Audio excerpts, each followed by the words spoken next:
लेखन करणं हे तसं अवघड होतं माझ्यासाठी. पण पहाटेच्या वेळेचा उपयोग मी करून घेतला आणि मला नेहमी वाटायचं की शासनामध्ये काम करताना शेक्सपियर म्हणतो की जीवन ही रंगभूमी आहे. मी महसूल खात्यातला, त्यामुळे मला नेहमी वाटतं की जीवन म्हणजे सातबाराचा उतारा आहे.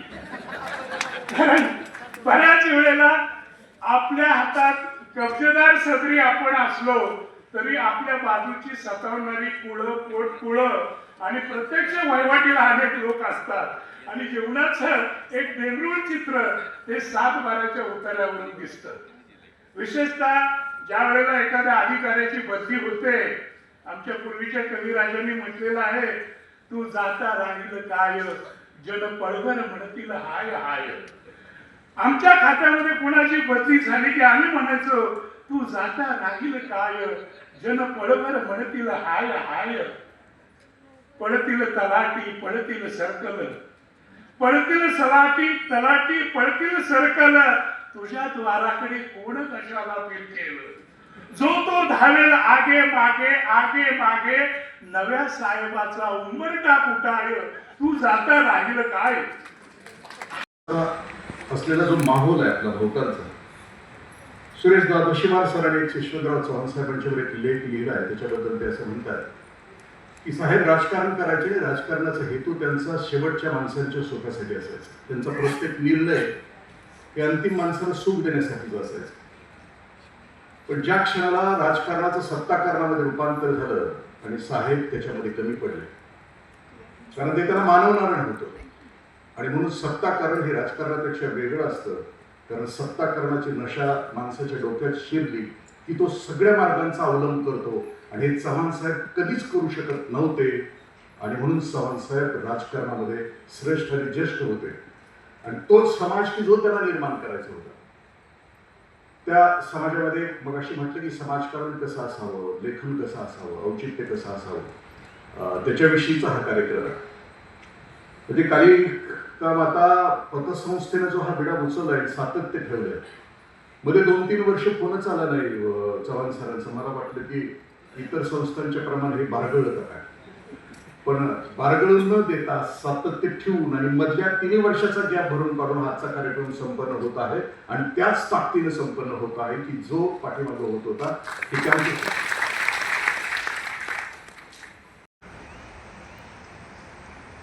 आपण मगाशी कोणी उल्लेख केला विठाबाईंच्या लिहिलेल्या काही अभंग किंवा काही म्हणी आहेत. नका बाळांनो डगमगू, चंद्र सूर्याला जाईल ढगू, नका डगमगू. 4 मुलांना हाताशी घेऊन जी बाई कराडात येते आणि शुक्रवार भेटत राहते आणि आपल्या मुलाबाळांना शिकवते. आणि यशवंतराव चव्हाण जेव्हा एलएलबीला शिकायला जातात, त्याचा दस्तऐवज माझ्याकडे आहे. विट्यामधलं 17x35 जागा आणि 9x13 एक खोली. आमच्यापैकी थोरला जानू, मधला गणू, तिसरा यशवंत वकिली करायचं म्हणतोय म्हणून मी दिलं. 100 पहिले दिल्यात, आता तुम्ही 100 दिलं, ते आता तुमचं झालं. असा तो इतिहास आहे. आणि त्या इतिहासामध्ये कालिका देवी, ज्या ठिकाणी कासार गल्ली म्हणतात, कासार काय करतो, भरतो. 2 अर्थ आहेत. आम्ही काय भरल्यात का, आम्ही भरून आले.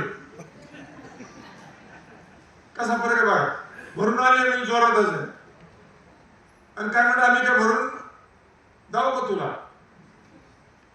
मग तो गेले जवळजवळ 3 तास.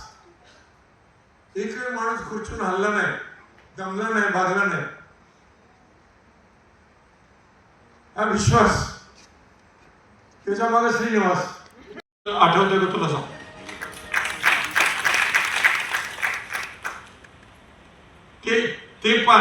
ते पानिपत मी तिथे गेलोय, तिथला काला बघितलाय. काय केलं? किती माणसं गेली? येणाराचे हात हजारो दुबळी माझी जोड, पोटा पुरता पसा पाहिजे नको पिकाय पोळी, आणि देणाराचे हात हजारो दुबळी माझी जोडी.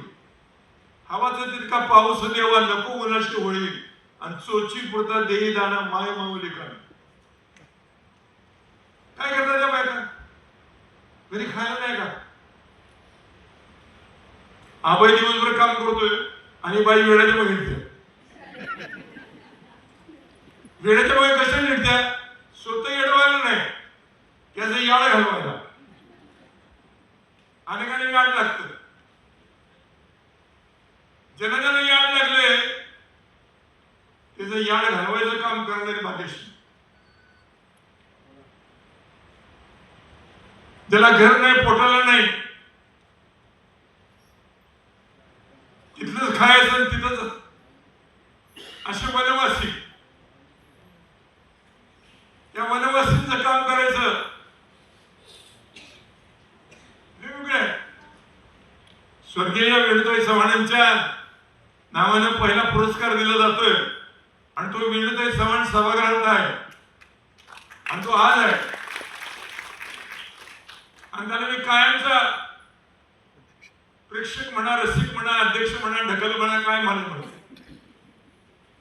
एक आनंद असतो.